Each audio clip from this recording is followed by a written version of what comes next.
Okay, we're going to go counterclockwise around the house. We're starting off in the backyard. We're on the north wall, getting a little bit of shade. This is a brick house, but it also has some wooden laminate, wooden siding, excuse me. Now what happens here is, see these cracks right here? Those are called shrinkage cracks. Some people call them corner pops, call it what you will, but for various reasons, the brick and the concrete expand and contract differently.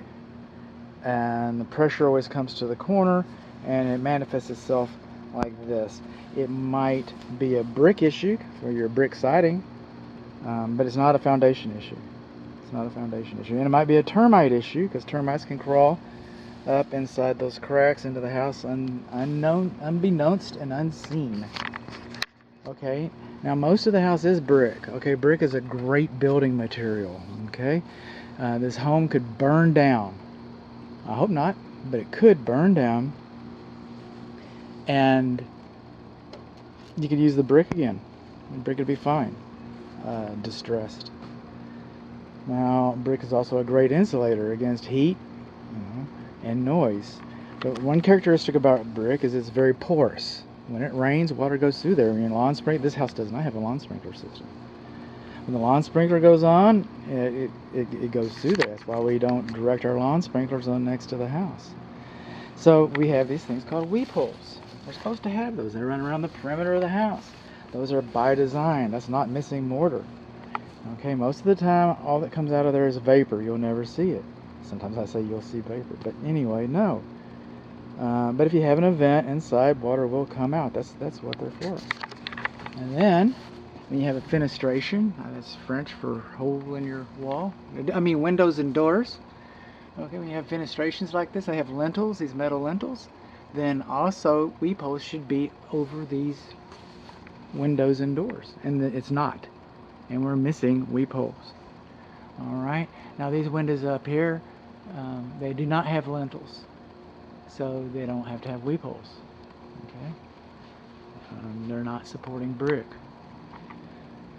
We got a small crack right here. I'm supposing this is the living room. This is the north wall coming on around. And these windows, they're double pane. What are they? Vinyl windows. Lots of hail damage. Lots of hail damage.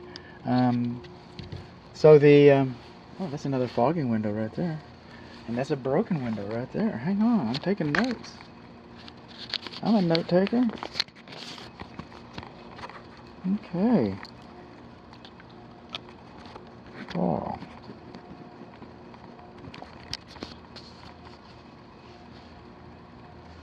So this is called the glazing strips. So the glazing strips are in pretty bad shape. These windows appear to be original to the structure.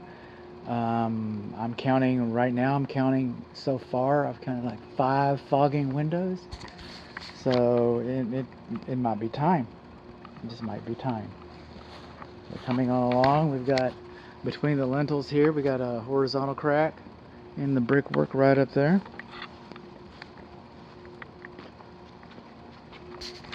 Looks like we had some repairs here. See how the door jamb does not match up? So they cut it out. They didn't replace the whole door, and they just put a little bit of new wood in there. Good as gold. Good as gold. Okay. I get that. And a lot of the screens are torn as well, and some of these tears also look like hail damage. That piping right there. Okay, that's your secondary drain line for your air conditioner. If water's coming out of that, you know you got a problem. This one over here is over a window too. So you can look out the window and see it. Water is coming out of it. Look at that. We've got a problem. If you don't get this fixed, the water's not going to come out of that pipe. Water's going to start coming through the ceiling. Water's going to start coming through the ceiling. Now this is interesting. I really don't know how to deal with it. These windows don't have lintels. And they added flashing, and you can see it had Z-bar flashing originally. Looks like there might be a lintel hidden in there, but we don't have weep holes for the lintels. And then they added an extra flashing, probably because they were leaking, because you don't have weep holes in your lintels. So it's leaking, so they just added some more flashing. I'm not saying that it wasn't necessary. I'm saying that it might not have even been necessary to add that extra flashing and go through all those changes if they would have had the weep holes. It's just a thought.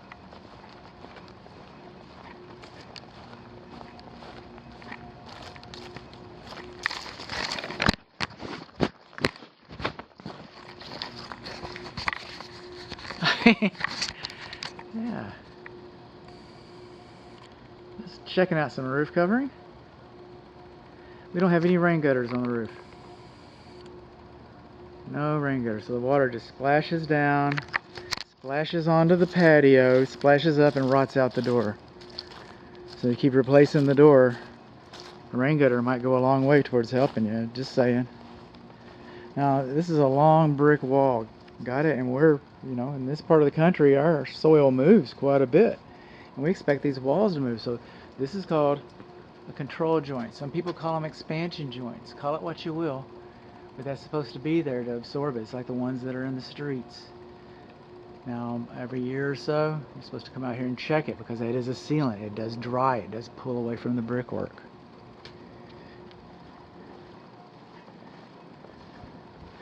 I just wonder if that's what happened. That's what my forensic imagination tells me. This is another this is another shrinkage crack, corner pop, call it what you will. Fences next to the structure are conducive by design to wood destroying insects. We want fences. Another thing that's conducive is plumbing. We want plumbing in our house too.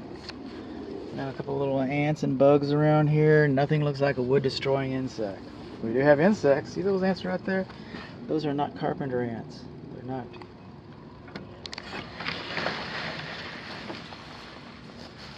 Coming along here, we're on the west side of the house. We've got high soil right here in the big middle of the yard.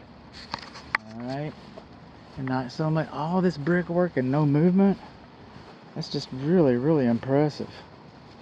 Coming along here, now this wood mulch underneath the drip line of the roof, that's conducive to wood destroying insects. That's conducive to termites. Where do termites live? In the ground? They're blind. Well, they eat dead wood. What's mulch? Dead wood on the ground next to your house.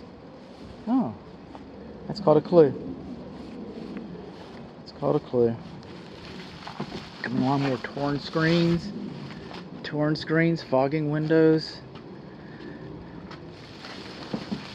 bushes and stuff. Moving on along.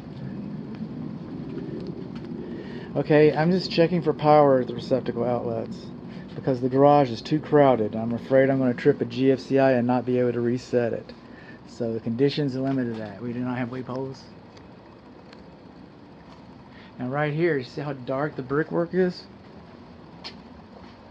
See how dark the brickwork is right underneath that, right there? It's because we don't have kick-out flashing or a rain gutter. So the water just pours down the side of the house right here because we don't have kick-out flashing. Got a little bit of movement right here, the header board, the vertical trim casement right in there. Got a little bit of movement. Metal panel overhead door.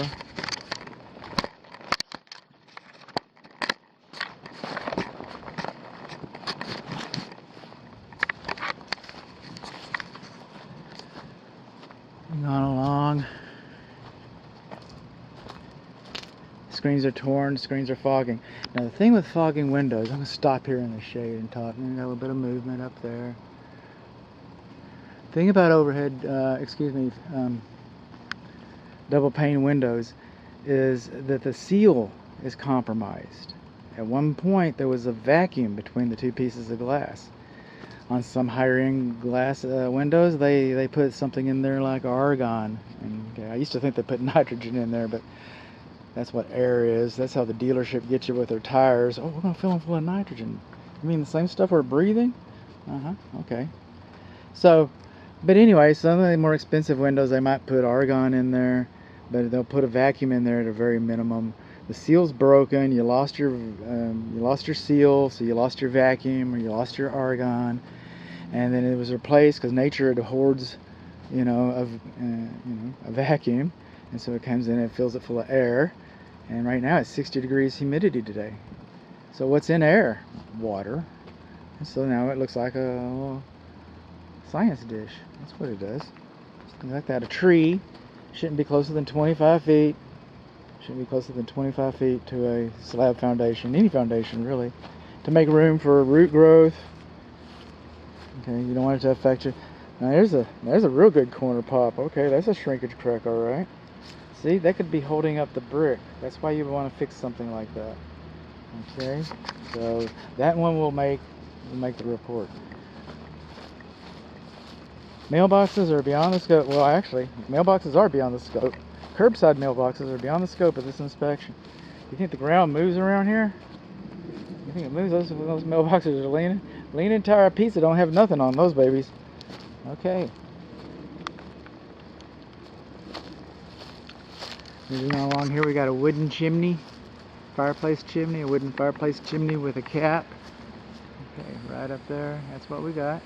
We got one of those. Lots of yellow jackets. Again, gas enters.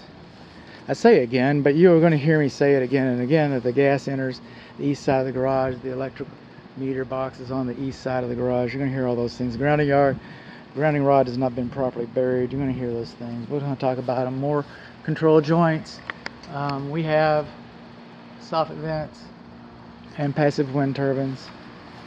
Got a little bit of erosion along the east side of the garage, in part because we don't have rain gutters. Let's see what we can do here. Erosion along the east side of the garage. Coming along, water heater, temperature pressure relief valve, drain line discharges higher than 6 inches. Another fogging window, still don't have weep holes. Not much signs of movement.